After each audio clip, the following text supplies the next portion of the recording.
அவர் காரில் அவங்களோட வந்து இறங்கினார், இவங்களோட தான் போனார். இது ஒரு பெரிய டிபேட்டா? இப்போ என்ன டிபேட் ஆகணும்னா, என்ன மக்கள் பேசணும்னா, ஊடகம் பேசணும்னா, 5 ஆண்டு கால ஆட்சியினுடைய நிறை குறைகள், அவங்க என்ன செஞ்சுருக்காங்க, நல்லது செஞ்சால் அதையும் சொல்லணும்.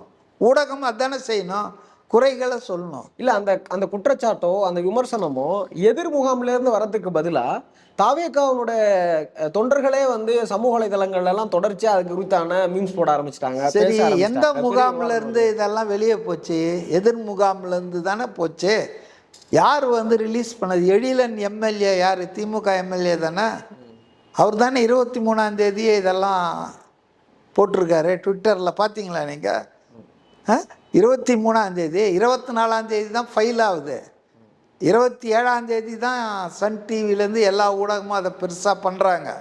அச்சா, அதனால் அதுக்குள்ளே நான் போக விரும்பலை. ஆனால் அற்பத்தனங்க, ஒரு தனிநபரினுடைய வாழ்க்கை பிரச்சனையை அது சரியா தவறான்னு நான் போக விரும்பலை. அது வாங்க இன்றைக்கி சட்டமன்ற தேர்தலில் விவாதிக்க வேண்டிய விஷயம்.